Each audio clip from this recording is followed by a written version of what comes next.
ప్రజలారా వినరండి ఈ సత్య సువార్త, సర్వజనులారా కనరండి ప్రభు సత్య సువార్త. వినవచ్చిన ప్రియులకు విమోచన యేసు వార్త. ప్రభు అయిన యేసుక్రీస్తు వారి యొక్క నామంలో మిమ్మల్ని అందరినీ ప్రేమతో ఈ సత్య సువార్తని ఈ కార్యక్రమానికి ఆహ్వానం తెలియజేస్తున్నా. హాయ్ ఫ్రెండ్స్, ప్రభు మనకు తోడై ఉండి ఉన్నారు. దేవుడు మనతో ఉండి ఉన్నారు. అది ఆయనకి ఆనందం అండి. మనతో ఉండటం ఆయనకి ఆనందం అండి. మనతో నివసించడం ఆయనకి ఆనందం అండి. అందుకని ఆనాడు ఆదాము అవ్వలైనటువంటి వారు ఏదైనా తోటలో పెట్టి వాళ్ళని విడిచిపెట్టేలే. ప్రతిరోజు చల్లపూట దేవుడు వారి మధ్యకు వచ్చి వారి మధ్యలో సంచరిస్తుండేవాడంట. You know one thing, the lord is with you. ప్రభు మీకు తోడై ఉన్నారు. ప్రభు మీతో ఉండి ఉన్నారు. ఆయన మీ కుటుంబంలోనికి, మీ ఇంటిలోనికి వచ్చినారు. బైబిల్ గ్రంథంలో నుంచి వచ్చినప్పుడు అనేక చోట్ల వాళ్ళు పిలవకుండానే వారి ఇంటికి వెళ్ళినటువంటి యేసయ్య, వారితో ఉండడానికి వెళ్ళిన యేసయ్య. బేతనీ అనే గ్రామానికి వెళ్ళినప్పుడు అక్కడ మరియా, మార్తా, లాజర్ అనేటువంటి యొక్క ముగ్గురు కుటుంబముగా వారు ఉంటూ ఉన్నప్పుడు వారి దగ్గరికి వెళ్ళి వారి దగ్గర ఉంటుండేవాడు. ఆయన గ్రామం గుండా వెళుతున్నప్పుడు, ఆ మార్గం గుండా వెళుతున్నప్పుడల్లా ఆయన వారి దగ్గరికి వెళ్ళి వారితో కూడా నివాసం ఉంటూ వారు పెట్టింది తిని వారి దగ్గరే ఉండి అలాగున ఆయన వారితో ఉండినటువంటి ఒక దేవుడు. ఈ రోజుని నా ప్రియ స్నేహితులారా, మీకు నేను చెప్పగలిగినటువంటి శుభార్తమానం ఇదే. అదేంటంటే యేసు నాతో ఉన్నారు, యేసు మీతో ఉన్నారు. మన ప్రభువు రక్షకుడైనటువంటి యొక్క దేవాతి దేవుడు ఆయన మనతో ఉండి ఉన్నారు. ఈరోజు ఆయన మనతో ఉంటే మనకు కలిగేటువంటి ఒక ప్రయోజనం ఏంటి? ఆయన మనతో ఉండుట వలన ఆయన ఏమని వాగ్దానం చేస్తున్నారు, ఏమి ఆయన తెలియజెప్తున్నారు?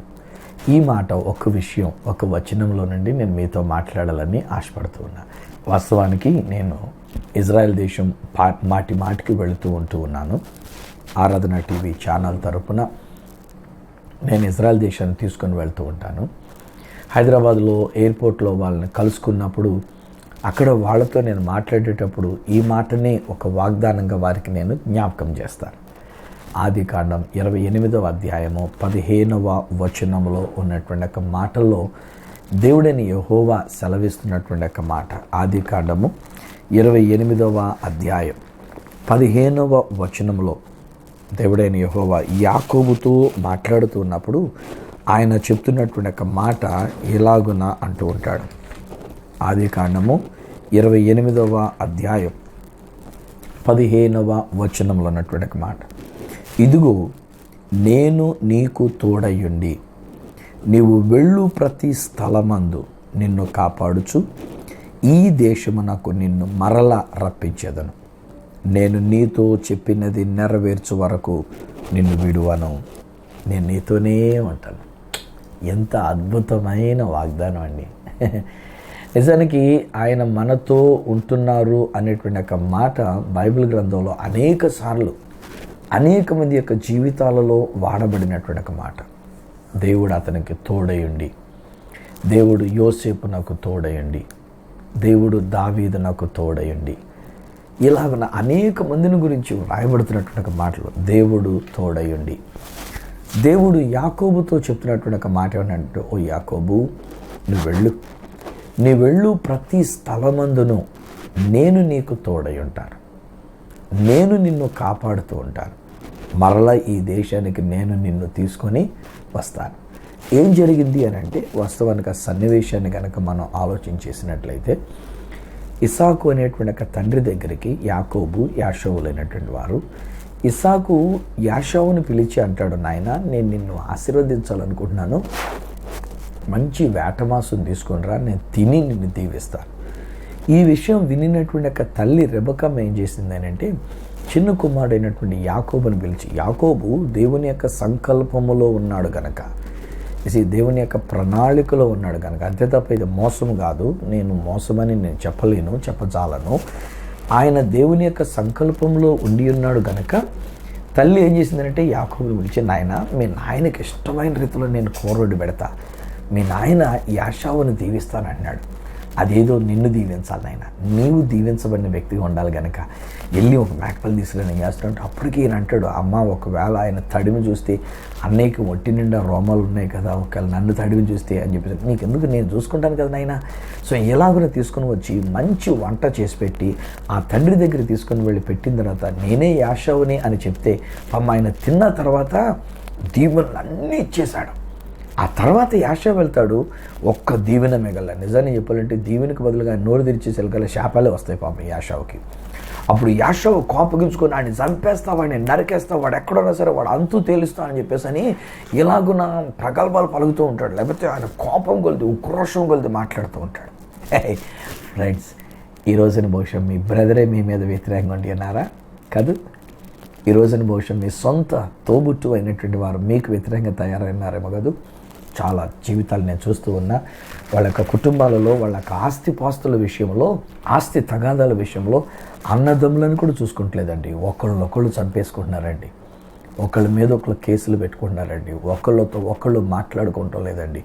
భయంకరమైనటువంటి ఒక జీవితం ఈ రోజుల్లో మనం చూస్తుంటే just because of these properties గురించి, ఆస్తిపాస్తులను గురించి, ఆ తండ్రికి సంబంధించినటువంటి ఆస్తిని ఆక్రమించుకుంటాం, పంచుకుంటాం, ఏదైనా మొత్తానికి ఇలాంటి విషయాలలో ఈ రోజున మనం గమనించినట్లయితే చాలా కష్టంలో ఉన్నటువంటి వాడు, పారిపోతున్నట్టుగా ఉండినటువంటి వాడు, లేకపోతే సమస్యలను ఎదుర్కొంటున్నటువంటి వాడు, ఇలాంటివి ఎన్నెన్నో జీవితాలు నేను చూస్తూ ఉన్నా.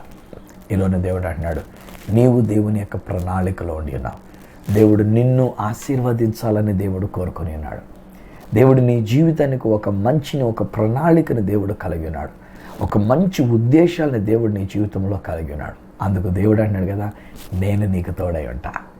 ఒకవేళ ఎలాంటి శత్రుత్వాలు నీకు వ్యతిరేకంగా ఎదురొచ్చినా, ఒకవేళ తరిమేటువంటి పరిస్థితులు నీకు ఎదురొచ్చినా, ఒకవేళ నువ్వు ఎక్కడికి పారిపోతున్నటువంటి పరిస్థితులు నీకు ఎదురొస్తూ ఉన్నా, ఈ దినాన్ని దేవుడు అంటున్న మాట, నేను నీకు తోడై ఉంటా.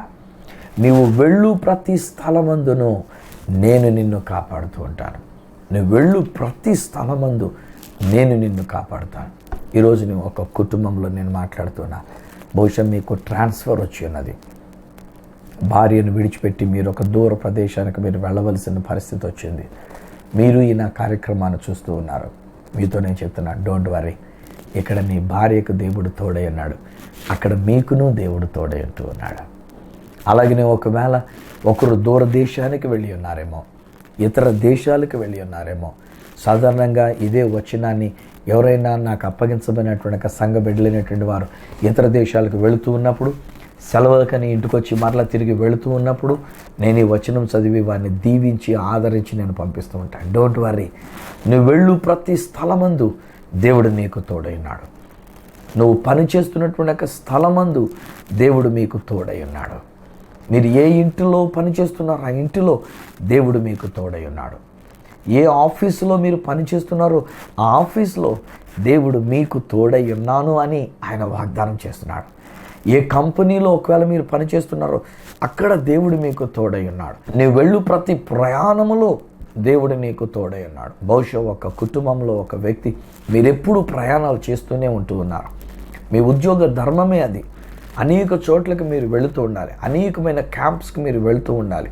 బహుశా మీ చిన్న బిడ్డల్ని విడిచిపెట్టి, నీ భార్యని విడిచిపెట్టి, నీ కుటుంబాన్ని విడిచిపెట్టి, బహుశా ఈ రోజున మీ తల్లిదండ్రులు వృద్ధాప్యంలో ఉన్నటువంటి తల్లిదండ్రులు విడిచిపెట్టి మీరు వెళుతూ ఉన్నప్పుడు మీరు ఒకవేళ కలవరముతో ఉండి ఉన్నారేమో, కలత చెందిన స్థితిలో ఉండి ఉన్నారేమో, హృదయము వేదనతో ఉండి ఉన్నదేమో. అయ్యో ఈ ఉద్యోగం, ఒకవేళ ఈ ఉద్యోగం చేయకపోతే నా కుటుంబ పోషణ జరగటం లేదు, కానీ ఉద్యోగం చేయాలంటే ఇన్ని రోజుల ప్రయాణాలు, పగలు రాత్రులు కూడా నేను ప్రయాణాలు చేస్తుండడమే.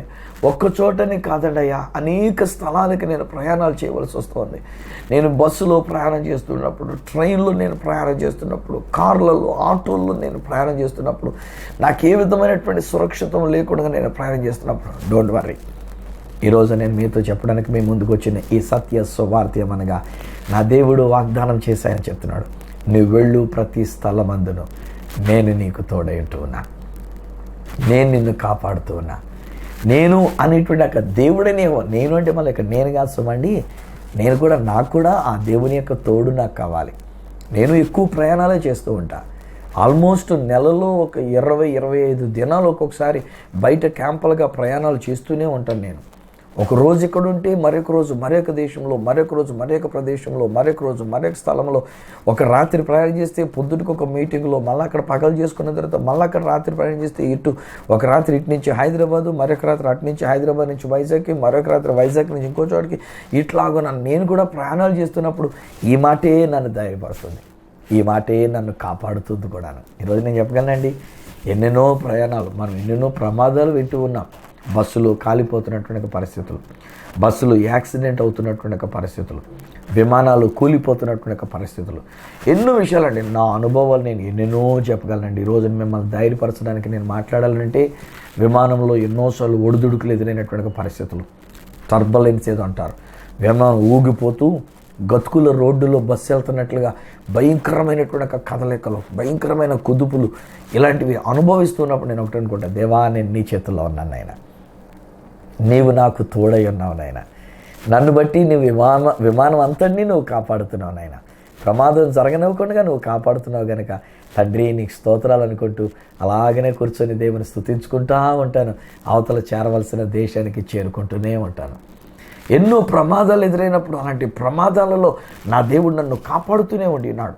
ఈ జీవితం అనేటువంటి ఒక ప్రయాణంలో ఒకవేళ ఎలాంటి కష్టం వచ్చినా, ఎలాంటి బలహీనత వచ్చినా, ఎలాంటి సమస్య వచ్చినా, ఎలాంటి ఒకవేళ నిరుత్సాహాలు, నిట్టూర్పులు అనేటువంటివి నా జీవితంలో ఎదురై ఉన్నా, ఈరోజు నేను చెప్పగలిగినటువంటి మాట ఇది, నా దేవుడు నాకు తోడై ఉన్నాడు. ఏమండి, ఈరోజు నేను నా గురించి నేను ఎందుకు చెప్తున్నాను తెలుసా?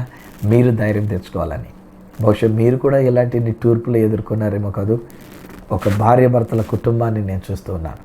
మీరిద్దరూ ఊరకే వ్యర్థంగా కారణం లేకుండా ఒకరినొకరు తిట్టుకుంటూ ఉన్నారు, ఒకరి మీద ఒకరు నింద వేసుకుంటూ ఉన్నారు. జీవితం మీద విరక్తి చెందినటువంటి వారుగా మీలో వచ్చినటువంటి ఒక అపోహల వలన, మీలో కలిగినటువంటి ఒక అనుమాన సందేహాల వలన ఈరోజున మీ ఇద్దరి మధ్యలో భయంకరమైనటువంటి గొడవలుగా అయిపోతున్నటువంటి ఒక విషయం. దాని యొక్క పర్యవసానం బిడ్డల మీద పడుతుందని కూడా మీరు ఆలోచించట్లే. మీకు మీరే అనుమానాలు పెట్టుకున్నారు, మీరే నానా రకాల మాటలు వాడేసుకుంటూ ఉన్నారు, మీకు మీరే నానా రకాలుగా తిట్టేసుకుంటూ ఉన్నారు. నెమ్మది లేదు. ఒక్కొక్కసారి మీకు అనిపిస్తుంది ఆఫీస్లోనే నయ్యో, ఒకలా సీరియస్గా ఉన్న బాసే నయ్యో, అక్కడైనా నాకు మనశ్శాంతిగా ఉంటుందేమో కానీ ఇంటికి వచ్చినట్టే నాకు నెమ్మది లేదు, ఇంటికి వచ్చినట్టే నాకు మనశ్శాంతి లేదని బహుశా మీ జీవితం అనేటువంటి ప్రయాణంలో కూడా మీరు అనుకుంటూ ఉన్నారేమో కాదు. Don't worry. ఈరోజు నేను నా ద్వారా నా దేవుడు సెలవిస్తున్న సువార్త ఏంటంటే, నా ప్రభువు మీకు తోడై ఉన్నారు, నా దేవుడు మీకు తోడై ఉన్నారు. ఆయన మీ మార్గమును సరళం చేస్తున్నాడు. ఆయన అంటున్న మాట ఏంటంటే, నేను నీ వెళ్ళు ప్రతి స్థలమందు నేను నిన్ను కాపాడుతూ ఉంటాను, నేను నిన్ను కాపాడుతూ ఉంటాను. బహుశా ఒక వ్యక్తి నీ ఆఫీస్లో మీ మీద చాలా గొడవలు చెలరేగుతూ ఉన్నాయి కదా, మీ మీద మీ పై అధికారి కూడా అలా మాట్లాడుతున్నారు, చాలా ఏసడింపుగా మాట్లాడుతున్నారు. ఐ సీ ఏ పర్సన్, ఒక వ్యక్తి నేను చూస్తున్నా, మీ హెడ్ ఆఫ్ ది డిపార్ట్మెంట్ మీ మీద కేకలు వేసినారు, మీ తోటి వారి ఎదురుగుండగా, మీ తోటి ఉద్యోగస్తుల దగ్గర మీ మీద కేకలు వేసినారు. బహుశా దేర్ ఈజ్ ఎ పర్సన్, ఒక వ్యక్తి, ఒక ఆఫీసర్ మీ మీద, మీ ఫైల్ మీ మీద ముఖం మీద విసిరినట్టుగా బహుశా విసిరినటువంటి ఒక పరిస్థితి, తట్టుకోలేని పరిస్థితుల్లో మీరున్నారు. డోంట్ వర్రీ, కలత చెందవద్దు. ఇంటికెళ్ళి నిరుత్సాహంగా కృంగిపోయి భార్య దగ్గర లేక బిడ్డల దగ్గర ఏడుస్తూ కూర్చోవద్దు. ఈరోజు నేను చెప్పగలిగినటువంటి ఒక మాట ఏంటంటే, నా దేవాతి దేవుడు ఆయన సెలవిస్తున్నటువంటి ఒక విషయం ఏంటంటే, ఆయన మీకు తోడైనాడు, నా ప్రభు మీకు తోడైనాడు. When he is with you nothing can disturb you. ఆయన మీతో ఉంటే ఏది కూడా మీకు డిస్టర్బెన్స్ అనేటువంటిది ఉండదు. అఫ్కోర్స్ డిస్టర్బెన్సెస్ వస్తాయండోయ్, అఫ్కోర్స్ అలలు సుడిగాలు అనేటువంటి ఎదురవుతాయండోయ్. యేసుక్రీస్తు ప్రభువారు ఒకనొక సమయంలో తన యొక్క శిష్యులైనటువంటి వారితో కలిసి ఒక ధోనిలో ప్రయాణం చేసి వెళుతుందంటే, ఆయన ఆ ధోని అమరమున్న తలగడ మీద తలవాల్చుకొని ఆయన పండుకున్నారంట. బైబిల్లో వ్రాయబడినటువంటి ఒక మాట ఏమిటంటే, మార్కు సువార్త 4వ అధ్యాయంలో ఒక పెద్ద తుఫాను రేగి ఆయన ఉన్న దోణి మీద అలలు కొట్టినందున ఆ దోణి మునిగిపోసాగాను. ఆయన ఉన్న దోణి, ఆయన తోడై ఉన్నటువంటి ఒక దోణి మీద ఈ శిష్యులతో యేసు ప్రభు ఉండి ఉన్నాడు, యేసు శిష్యులతో ఉండి ఉన్నాడు. శిష్యులతో ఉన్నప్పటికీ ఆయన పండుకున్నటువంటి ఒక దోణి మీద అలలు కొట్టి ఆ దోణి మునిగిపోయేటువంటి ఒక ప్రమాదంలోనికి వచ్చింది. బహుశా ఈ రోజుని నా మాటలు వింటున్నా మీ జీవితంలో కూడా మీరు అనుకున్నారు, అయ్యా పాస్టర్ గారు అది ఇంకా మునిగిపోయింది కానీ నా బతుకు మునిగిపోయిందండి, నా కొంప మునిగిపోయిందండి, నా జీవితం అంతా మునిగిపోయిందండి, నేను అప్పుల్లో మునిగిపోయానండి, సమస్యల్లో మునిగిపోయానండి, నా కుటుంబంలో శాంతి లేదండి, నా బిడ్డల మధ్యలో మాకు శాంతి లేదండి, ఈరోజు నాకు ఆఫీస్లో సరైన శాంతి లేదండి, సమాజంలో సరైన పరిస్థితి లేదండి. బహుశా ఒక దైవ సేవకుడిగా ఈ నా కార్యక్రమాన్ని చూస్తున్నటువంటి మీరు మీ యొక్క సంఘంలో మీకు సమాధానం నెమ్మది లేదని ఒకవేళ మీరు కలవరపడుతూ ఉండి ఉన్నారేమో. ఈరోజు నేను చెప్తూ ఉన్నా స్నేహితులారా, డోంట్ వరీ. యేసు మీ ధోనిలో ఉన్నంత వరకు మీరు కలత చెందాల్సిన అవసరం లేదు. తుఫాన్లు రావచ్చు, అలలు చెలరేగవచ్చు, ధోని మునిగిపోయేటువంటి ప్రమాదం వరకు వెళ్ళొచ్చు, మునిగిపోయే అంచు వరకు వెళ్ళొచ్చు. But don't worry at all. ఈరోజు నేను చెప్తాను దైవ సేవకునిగా, నేను నేర్చుకుంటూ నేను చెప్తూ ఉన్నా. నాకు కూడా ఎన్నోసార్లు ఎన్నో ప్రమాదాలు ఎదురవుతూ వచ్చినటువంటిది. ఎన్నోసార్లు నా ధోని మునిగిపోయి నశించిపోయినటువంటి పరిస్థితులను అన్నట్టుగా వచ్చేసినటువంటిది. కానీ అప్పుడే నేను నా దేవుని దగ్గర మొరపెట్టుకొని, లేక ఇన్ అదర్ వర్డ్స్ నేనంటాను, నా దేవుని స్తుతించుకొని ఈ సత్యం నేను తెలుసుకున్నాను కనుక, దేవా నీవు నాతో ఉండి ఉన్నావు నాయన, నీవు నాకు తోడుగా ఉండి ఉన్నావు, ఇంకా నాకు ఏం కావాలి, నీకే కోటి స్తుతులైనానంటే స్తుతుల మీద తుఫాన్లు ఏమైపోయినాయి తెలియదండి, తుఫాన్లన్నీ కూడా ఎలా అణిగిపోయినాయి తెలియదండి. యేసు ఆ ధోనిలో ఉన్నారు కనుక శిష్యులైనటువంటి వారు యేసు ప్రభు దగ్గరికి వెళ్ళి, బోధకుడా మేము నశించిపోతున్నామని చెప్పినప్పుడు ఆయన లేచి ఆ గాలిని గద్దించి నిశ్శబ్దమై ఓర్రకుండమని చెప్పేసరికి అంత అలలు తుఫాన్లు అవన్నీ కూడా అణిగిపోయినాయి. ఎస్, ఈరోజుని ఈ సత్య సువార్తని ఈ కార్యక్రమాన్ని వీక్షిస్తున్నటువంటి నా ప్రియమైన స్నేహితులరా, ఈరోజు మీ జీవితంలో ఉన్న ప్రతి తుఫాను అణచివేయబడింది. ఎందుకు అనంటే యేసు మీతో ఉన్నారు కనుక, నా ప్రభువు మీతో ఉండి ఉన్నారు కనుక. ఏ ప్రభువుని గురించినటువంటిదైతే ఈ సత్య సువార్తగా నేను పఠిస్తున్నానో ఆ దేవతి దేవుడు ఆయన మీతో ఉండి ఉన్నారు కనుక, ఆయన మీతో ఆ ధోనిలో ఉండి ఉన్నారు కనుక ఈరోజు నేను చెప్తానండి ధైర్యంగాను, మీ తుఫాను అణచివేయబడి ఉన్నది. ఆయన మీతో ఉండి ఉన్నారు. రెండవది ఆయన ఏమన్నాడంటే, ఆయన మనతో ఉండి మనల్ని కాపాడుచు he will not allow you to sink. మునిగిపోవడానికి అవకాశం ఇవ్వడు ఆయన మీతో ఉంటున్నాడు, ఆయన మిమ్మల్ని కాపాడుచున్నాడు. ఈ గలిలయ సముద్రంలోనే మరి యొక్క అనుభవాన్ని కూడా నేను సాధారణంగా బిడ్డలకి నేను తెలియజేస్తూ ఉంటాను. అదేంటంటే యేసుక్రీస్తు ప్రభువారు ఒకనొక సమయంలో శిష్యులతో మాట్లాడుతూ, మీరు ముందు వెళ్ళండి, నేను తర్వాత వెనకాల వస్తానని అని చెప్తాను. వాళ్ళు బయలుదేరి వెళుతున్నారు, కానీ గాలి ఎదురైనందున వారు మిక్కిలి కష్టపడుతుంటే చూచినటువంటి యేసయ్య తెల్లవారుజామున 4వ జామున అన్నట్టుగా తెల్లవారుజామున ఆయన బయలుదేరి ఆ సముద్రం మీద నడుచుకుంటూ వస్తున్నారు. శిష్యులు చూచి కలవరపడి ఉన్నారు, భూతమేమనుకుని ఉన్నారు. కానీ ప్రభువేమని పలకరించి, డోంట్ వర్రీ నేనే మీ దగ్గరికి వస్తున్నానని చెప్పేసి ఆయన పలకరించినప్పుడు పేతురు గారు అంటారు, ప్రభు నువ్వే కనుక అయినట్లయితే మాట సెలవివ్వండి, నేను మీ దగ్గరికి వచ్చేస్తాను. రమ్మని యేసయ్య పిలిచిన వెంటనే ఇప్పుడు పేతురు గారు ధోనిలో నుంచి దిగాడండి, నీళ్ళ మీద నిలబడ్డాడండి, అడుగులు వేసుకుంటూ యేసు దగ్గర వరకు వచ్చాడండి. కానీ అక్కడ బైబిల్లో చెప్పినటువంటి మాట ఏంటంటే, ఈ యొక్క పేతురు గాలిని చూచి భయపడి మునిగిపోసాగి, ప్రభా రక్షించు అని కేక వేసేసరికి అలా ఆయన చేయి చాపి పోసి కేక వేసి ఉంటాడు, ప్రభా రక్షించు అని చెప్పేసి ఆయన కేక వేసి ఉంటాడు. వెంటనే అక్కడ ఉన్నటువంటి ఒక మాట ఏంటంటే, వెంటనే యేసు చేయి చాపి అతనిని పట్టుకొని, he did not allow him to sink, లేకపోతే he did not push him down also. ఆయన మునిగిపోవడానికి అవకాశం ఇవ్వలేదు. లేకపోతే కోపం తెచ్చుకొని, అరే నన్ను చూడమంటే నేను పిలిచినోడు నేనైతే నా వైపు చూడడం మానేసి దిక్కులు చూడమని ఎవరు చెప్పాడరా నీకు, నువ్వు అందులోకి జాడరు కదా, ఆ మాత్రం ఈదటం అనేటువంటిది నీకు రాదా ఏంటి, మునిగిపోతూ నన్ను రక్షించమని చేయి చాపుతావు, నువ్వు మునిగి లేవు ఈదుకుంటారా ఈసారి అని చెప్పేసి అలా తిట్టలేదు ఆయన. నా యేసయ్య ఎంత మంచి దేవుడు అండి బాబా, ఆయన మీతో ఉన్నాడండి. నేను చెప్తున్న యేసయ్య మీతో ఉన్నాడండి, మీ ఇంట్లో ఉన్నాడండి. బ్రదర్ గారు మీ కుటుంబానికి తోడుగా ఉండి ఉన్నాడు. Don't worry. నువ్వు ఆ వాస్తవాలను చూడొద్దండి, ఇంట్లో ఉన్న పరిస్థితులను చూడొద్దండి, కుటుంబ పరిస్థితులను చూడొద్దండి, ఇబ్బందికరమైన పరిస్థితులను చూడొద్దండి, ఆఫీసులో ఎదురవుతున్నటువంటి పరిస్థితుల వైపు చూడొద్దండి, కుటుంబంలో ఎదురవుతున్న పరిస్థితుల వైపు చూడొద్దండి. ఇంట్లో పిల్లలు వ్యతిరేకంగా ఉన్నారండి, ఇంట్లో భార్య సరిగ్గా మాట్లాడట్లేదండి, ఇంట్లో భార్య కూడా నాకు మాటి గొడవలు పెడుతుందండి, అబ్బాయి ఈ భార్యతో నేను వేగలేకపోతున్నానండి బాబు, గయ్యాలంటే భార్యగా అయిపోయిందండి బాబు, ఇలాంటి అవి చూడకండి, మీతో ఉన్న యేసు వైపు చూడండి. ఇది నేను చెప్తున్నాను ఈ రోజునే. If you look at the situation even you may sink. ఒకవేళ మీరు కూడా పరిస్థితి వైపు చూస్తే, మీ చుట్టూ ఉన్న స్థితిగతుల వైపు చూస్తే మీరు కూడా మునిగిపోతారేమో. ఒక వ్యక్తి, నేను చెప్తున్నాను కదా, సేవలో ఉన్నటువంటి వ్యక్తి, నువ్వు దేవుని యొక్క సేవలో ఎన్నో అద్భుతాలు నువ్వు చూసినావు, ఎన్నో ఆశ్చర్యమైనటువంటి కార్యాలు నువ్వు చూచున్నావు. ఆ ప్రభు నీ కొరకు చేసిన కార్యాలు నువ్వు చూచున్నావు, అనుభవించున్నావు. కానీ ఈరోజు నీ భవిష్యత్ నీకున్న ఆర్థిక ఇబ్బందిని చూచి, ఈరోజు నీ కుటుంబంలో జరిగిన పరిస్థితులను చూచి, ఈరోజు నువ్వు ఎదుర్కొన్నటువంటి స్థితిగతులను చూచి ఈరోజు నీవు కూడా ఏమనుకుంటున్నావు అంటే, అయ్యో అయిపోయిందండి ఇక నా జీవితం, ఎందుకు వచ్చిందండి ఇక అయిపోయిందండి, మునిగిపోయినాడు జీవితం అని చెప్పేసి ఒకవేళ మునిగిపోయినట్టున్నావు. మరి ధైర్యం తెచ్చుకోండి. ప్రభువా రక్షించమని ఒక్క కేక వేస్తే ఆయన వెంటనే చేసాపి నిన్ను పట్టుకుంటూ ఉన్నాడు. నిన్ను మునిగిపోనేవాడు, నిన్ను కాపాడేటువంటి యొక్క దేవుడు. హల్లెలూయా. నిన్ను కాపాడుతున్నాడు. నువ్వు వెళ్ళు ప్రతి స్థలమందును ఆయన నీకు తోడయండి, ఆయన నిన్ను కాపాడచ్చు. మరలా ఈ దేశానికి తీసుకుని వచ్చేటంత వరకు అక్కడ ఏం జరిగిందండి, వీళ్ళిద్దరూ కలిసి ధోని ఎక్కి ఉన్నారు. ఎప్పుడైతే వాళ్ళిద్దరూ కలిసాక ధోని ఎక్కి ఉన్నారో సముద్రం అణిగిపోయింది, ఆ గాలి తుఫాన్ ఆగిపోయింది, వారు అద్దర్రకి చేరుకున్నారనేటువంటి మాట అది బైబిల్ గ్రంథంలో వ్రాయబడుతున్నటువంటి మాట. నా ప్రియ స్నేహితులారా, ఆ ప్రభు నిన్ను నడిపిస్తున్నాడు. ఆయన నీకు తోడయండి, నీ మార్గం అంతట్లో కూడా ఆయన తోడయండి, ఆయన నిన్ను నడిపిస్తున్నాడు. నా మటుకు నేను అనుకుంటా, ఎవరు నాతో వచ్చినా రాకపోయినా చాలాసార్లు, అనేక సార్లు, ఎక్కువ సార్లు నేను ఒంటరిగానే ప్రయాణం చేస్తూ ఉంటా, ఒక్కడనే వెళుతూ ఉంటా. ఎవరు నాకు అసిస్టెంట్స్ లేరు, ఎవరిని నేను అసిస్టెంట్స్గా కూడా తీసుకుని వెళ్ళలేను.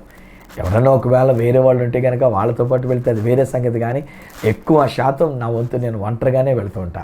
ఏ రోజుకి ఆ రోజు నా ప్రయాణాలు, నా బస్సు ప్రయాణంలో కానీ, నా ట్రైన్ ప్రయాణంలో కానీ, లేకపోతే నేను విమాన ప్రయాణంలో కానీ ఎక్కడికి వెళ్ళినా ఒక్కడనే నా సూట్ కేసు నేనే తీసుకొని వెళ్తా, నా బ్రీఫ్ కేసు నేనే మోసుకొని వెళ్తా. నేను ఒంటరిగా వెళ్తూ ఉన్నా. కానీ ఐ నో వన్ థింగ్, నాకు ఒక్క విషయం తెలుసు, నేను ఒంటరిగాడిని కాను. మనుషులైతే ఎవరు నా దగ్గర లేరు, సెక్యూరిటీలు అయితే ఎవరు నా దగ్గర లేరు, నాకు సహాయపడేటువంటి వాళ్ళు ఎవరు నాకు లేరు, నా బ్రీఫ్ కేసు అయినా పట్టుకునేటువంటి వాళ్ళు ఎవరు నాకు లేరు. కానీ నా ప్రభు నాకు తోడుగా ఉండినాడు. హల్లెలూయా. ఈరోజు నా ప్రభు నాకు తోడై ఉన్నాడు. ఆయన నా మార్గములో నన్ను నడిపిస్తున్నాడు. నేను చాలాసార్లు లేట్ అయిపోతే, నేను వాక్యం చెప్తూ ఒకవేళ ఒక్కొక్కసారి లేట్ అయినందు చేత గబగబా వెళ్ళా బస్ పట్టుకోవడానికి అయిపోద్దేమో, ట్రైన్ పట్టుకోవడానికి దొరకకుండా పోద్దేమో అని అనుకుంటాను. కానీ ధైర్యంగా ఉంటాను, ఇది పోతే ఇంకోటి ఇస్తాడు దేవుడు నాకు. ఒకవేళ ఇది ఎక్కడో దేవుని చిత్తం కాకపోతే అది ముందు వెళ్ళిపోద్ది, లేకపోతే కనుక నేను హాయిగా నేను వెళ్ళేసరికి నాకు కావాల్సిన సౌకర్యం నాకు ఉంటుంది. చాలాసార్లు అండి ఐ హ్యావ్ ఎక్స్పీరియన్స్డ్ ఇట్. నా ప్రభు నాతో ఉండి ఆయన నన్ను నడిపించినటువంటి ఒక విషయం నేను ఎరుగుదును. ఈరోజు అదే మాట నేను మీతో కూడా పంచుకుంటున్నాను. నా ప్రియ స్నేహితులారా, ఒకవేళ జీవితంలో ఎటువంటి ఒడిదుడుకులు మీరు ఎదుర్కొంటూ ఉన్నారో, మీ నడకలో ఒకవేళ ఎటువంటి ఒడిదుడుకులు మీరు ఎదుర్కొంటూ ఉన్నారో, మీ కుటుంబంలో ఒకవేళ ఎలాంటి సమస్యలను మీరు ఎదుర్కొంటూ ఉండి ఉన్నారు, మీ బిడ్డల విషయంలో, మీ ఆఫీస్లో, మీ ఉద్యోగ విషయంలో ఒకవేళ ఎలాంటి సమస్యలు ఒకవేళ మీరు ఎదుర్కొంటూ ఉండి ఉన్నారు. కానీ ఇది నా ప్రభువు చెప్తున్నటువంటి ఒక మాట ఏంటంటే, ఆయన మీకు తోడై ఉండి ఉన్నాడు, ఆయన మిమ్మల్ని కాపాడుతూ ఉండి ఉన్నాడు, ఆయన మిమ్మల్ని అద్దరకు తీసుకుని వెళ్ళేటువంటి వాడు అంటున్నాడు. ఆయన అన్నాడు, నేను చెప్పిన మాట నెరవేర్చేటంత వరకు నిన్ను విడువను. నేను అంటాను, స్నేహితులు విడిచిపెట్టేస్తారండి. ఒక్కొక్కసారి కొంతమంది అంటారు కదా, మేము మీతో పాటు ప్రయాణం చేస్తామంటారు. వాళ్ళు విడిచిపెట్టేస్తారండి. మిక్కిలి ప్రియమైన స్నేహితులు వాగ్దానం చేస్తారు, అయ్యా మిమ్మల్ని బండి ఎక్కించేదాకా ఉంటామని అంటారు. అక్కడికి వచ్చిన తర్వాత ఒకవేళ బండి లేట్ అయితే, చిన్న పని ఉంది నేను ఎప్పుడే వచ్చేస్తాను, అందాక ఇక్కడ ఉండండి అని చెప్పి వెళ్ళిపోతారు. ఈలోగా నేను ఒక్కడనే ఎక్కవలసి వస్తుంది బండి. నేను అప్పుడు అనుకుంటా, ప్రభువా వాళ్ళు విడిచిపెట్టేసినా, నన్ను పిలిచిన వాళ్ళు విడిచిపెట్టేసినా, నన్ను ఆహ్వానించిన వాళ్ళు విడిచిపెట్టేసినా, ఒకవేళ వాళ్ళెవరో రాకపోయినా, బంధువులు ఎవరో రాకపోయినా, బిడ్డలు ఎవరో రాకపోయినా, సంఘం ఎవరో రాకపోయినా, డజంట్ మ్యాటర్ నాయన, నీవు నాకు తోడై ఉన్నావు. అదృశ్య స్వరూపుడు అయినటువంటి దేవుడుమైన నీవు నాతో ఉండి ఉన్నావు కనుక నాకు అంతమించి ఏం కావాలి అనుకొని నా దేవుని స్తుతించుకుంటూ నేను ముందుకు సాగిపోతుంటాను. ఈరోజు నా అదే మాట నేను మీతో చెప్తున్నా. నా ప్రియ స్నేహితులరా, జీవితం అనే ప్రయాణంలో, మీరు వెళుతున్న ప్రయాణంలో, మీ కుటుంబ ప్రయాణంలో, మీ ఉద్యోగ ప్రయాణంలో, మీ వ్యాపార విషయాలలో, మీ బిజినెస్ విషయాలలో ఈరోజు నేను దేవుడు వాగ్దానం చేస్తూ చెప్తున్న మాట ఏంటంటే, నేను నీకు తోడై ఉన్నా, నేను నిన్ను కాపాడుతా, నేను నిన్ను మరలా ఇక్కడికి తీసుకుని వస్తా, నేను చెప్పిన మాట నెరవేర్చేటంత వరకు నేను విడిచిపెట్టనని చెప్పిన దేవుడు మీకు తోడై ఉన్నాడు. తండ్రి, మీకు వందనాలు, మీకు స్తోత్రాలు. ఇది నేనైనా అనేక మంది మీరు తోడు లేరనుకొని మేము కలవరపడుతూ ఉన్నాం, మాకెవ్వరూ లేరనుకొని మేము కలవరపడుతున్నాం, మా ఒంటరితనాన్ని బట్టి మేము కలవరపడుతున్నాం. అయ్యో ఈ ధోని నేను ఒంటరిగా నడుపుకుంటూ ఉన్నా, ఈ జీవితం అనేటువంటి పడవలో నేను ఒంటరిగా ప్రయాణం చేస్తున్నాను, నేను ఏకపిచ్చుకునే ఉన్నానని చెప్పేసి ఒక పాట ఏదో ఉన్నట్లుగా నాన్న కొంతమంది యొక్క జీవితం ఏకముగా ఒంటరితనముగా అన్నట్టుగా ఉండి ఉన్నారు నాయన. ఎవరూ లేని స్థితిలో ఉండి ఉన్నారు, లిటరల్గా కూడా ఎవరు లేరు నాయన. ఇంటిలో ఎవరు లేకుండా వీరొక్కరే ఉండి కార్యక్రమాన్ని చూస్తూ ఉన్నారు. ప్లీజ్ డాడీ, మీరున్నారని మీరు నిరూపించుకున్న దేవుడో గనక నీకు వందనాలు.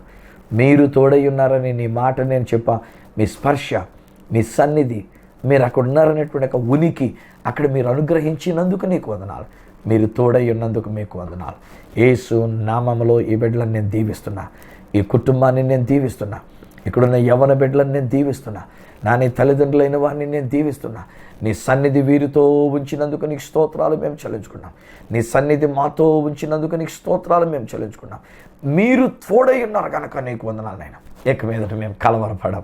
మా యొక్క పనిలో మాకు విజయమే, మా బిజినెస్లో మాకు విజయమే, మా ప్రయాణాల్లో మాకు విజయమే, మా కుటుంబంలో మాకు విజయమే నాన్న. మా యొక్క సమస్తమైన విషయాల్లో మాకు విజయమే తప్ప ఓటం అనేది లేదు నాన్న. ఎందుకనంటే మీరు మాకు తోడై ఉన్నారు కనుక. స్తుతి ఘనత మహిమలు మీకే మేము చెల్లిస్తూ ఈ బిడ్డలను దీవిస్తూ యేసు నామమున ప్రార్థించి పొంది ఉన్నాము తండ్రి, ఆమేన్.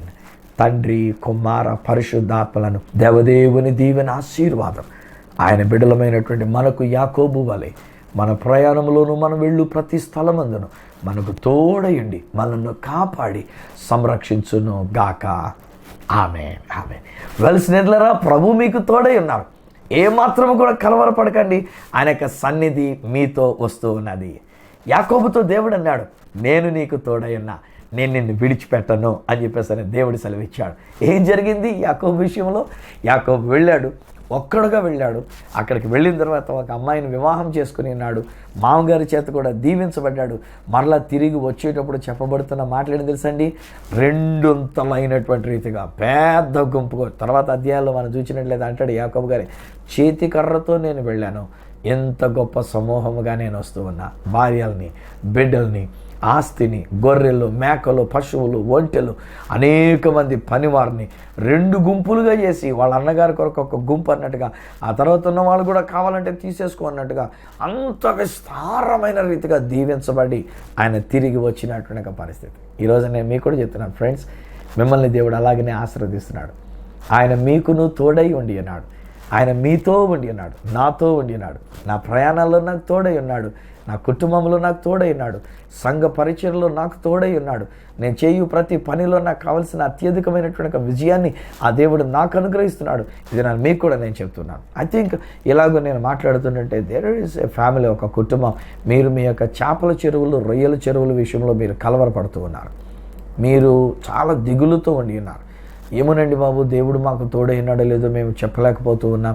ఎందుకంటే ఒకవేళ ఆయనే కనుక నిజంగా మాకు తోడై ఉంటే మాకెందుకు ఈ నష్టం కలుగుతుంది, ఇలాగున మాకెందుకు ఈ కష్టం కలుగుతుంది, మేము ఎందుకు ఇలా నష్టపోతూ ఉన్నాము, ఏది చేపడదాం అనుకున్నా కానీ ఇలా తయారవుతుంది, మాకేంటో శని పట్టుకుందా, లేకపోతే మాకేంటి కీడు పట్టుకున్నట్టుంది, ఏమి దోషం ఉంది, లేకపోతే మాలో ఏదైనా శాపం ఉందా, మాలో ఏదైనా పాపం ఉందా, ఇది మీరు కలవరపడుతున్నారు. కానీ ఈరోజు నేను చెప్తున్నా, డోంట్ వరీ, ఇక కలవరపడద్దు. ప్రభు మీకు తోడై ఉన్నారు. ఇక మీదట నేను చెప్తున్నా, ఆ చెరువులు బాగుపడినటువంటివి, ఆ చెరువుల్లో దేవుని యొక్క ఆశీర్వాదం వచ్చినటువంటిది. అక్కడ ఉన్నటువంటి చేప పిల్లలు కానీ, రొయ్య పిల్లలు కానీ దేవుని చేత అవి ఆశీర్వదించబడినటువంటివి. మీరు చేయునదంతయో సఫలమగునట్లుగా, ఆశీర్వదించబడినట్లుగా దేవుడు మీకు తోడై ఉండి ఉన్నాడు.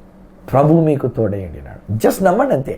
And keep thanking the lord. ప్రభుకి స్తుతియాగాన్ని చెల్లించుకుంటూ ఉన్నాను. ఇదినా నేను మరొకసారి జ్ఞాపకం చేస్తున్నా friends, don't look at your situation. మీ పరిస్థితి వైపు చూడొద్దు, మీతో ఉన్నటువంటి దేవుని వైపు చూడండి. మీ దగ్గర ఉన్నటువంటి ప్రభు వైపు చూడండి. మీ ఎదురుగా నిలబడినటువంటి ప్రభు వైపు చూడండి. ఒకవేళ ఏదైనా కష్టం వస్తుందంటే ప్రభువా రక్షించండి అని ఒక మాట్లాడండి, ఆయనే చూసుకుంటాడు మిగతా విషయాలు. అసలు నేనంటాను, మీరు అడగక ముందే ఆయన మీ కొరకు ఏం చేయాలో ఆయన చేశాడండి బాబు. ఆయన మీతో ఉండి ఆయన మిమ్మల్ని నడిపిస్తున్నాడు. ఆయన మీతో ఉండి మిమ్మల్ని కాపాడుతున్నాడు. మీ కుటుంబాన్ని, మీ బిడ్డలను, సమస్తాన్ని ఆయన మిమ్మల్ని కాపాడుతున్నాడు. ఈ విషయంలో ఒకవేళ మీరు పొందుకున్నటువంటి మేలులు కానీ, మీ అనుభవాలు కానీ ఏదైనా నాతో పంచుకోవాలని కోరుకున్నట్లయితే, ప్రభు చేసినటువంటి కార్యాలు ఒకవేళ నాతో చెప్పాలని కోరుకున్నట్లయితే, లేదు ఒకవేళ మీకు ఏదైనా ప్రార్థన వినపం ఉంది, ఏదైనా ప్రార్థన విషయాలు ఉన్నాయి, అలాంటి విషయాలు కూడా ఏదైనా ఒకవేళ నాతో పంచుకోవాలని కోరుకున్నట్లయితే తప్పకుండా ఒక ఉత్తరం ద్వారా కానీ, ఒక SMS ద్వారా కానీ, లేక ఒక ఈమెయిల్ ద్వారా కానీ మీరు నాతో పంచుకోవాల్సిందిగా మనం చేస్తున్నాం. నా అడ్రస్ ఈ సత్య సువార్త, సామర్లకోట 533440, తూర్పుగోదావరి జిల్లా, ఆంధ్రప్రదేశ్. అడ్రస్ మరొకసారి చెప్తూ ఉన్నా, ఈ సత్య సువార్త, సామర్లకోట్ 533440, ఈస్ట్ గోదావరి డిస్ట్రిక్ట్, ఆంధ్రప్రదేశ్. అప్పటికి ఒకవేళ నాతో మీరు ఫోన్లో మాట్లాడాలని కోరుకున్నట్లయితే నా ఫోన్ నెంబర్స్ 9848110907, 9440040992 888855276662. ఒకవేళ నాకు ఈమెయిల్ చేయాలనుకున్నట్లయితే నా ఈమెయిల్ ఐడి esatyasuvartha@gmail.com. మన రేపటి దినాన్ని ఈ సత్య సువార్త కార్యక్రమంలో మిమ్మల్ని కలుసుకునేటంత వరకు మిమ్మల్ని అందరినీ మన ప్రభు రక్షకుడైండి మనతో ఉండినటువంటి దేవాతి దేవుని చేతులకు అప్పగిస్తూ ఆయన మిమ్మల్ని కాపాడాలని కోరుకుంటూ మీ దగ్గర సెలవు తీసుకుంటున్న మీ ప్రియ సహోదరుడు ఈ సత్య సువార్త రాజు.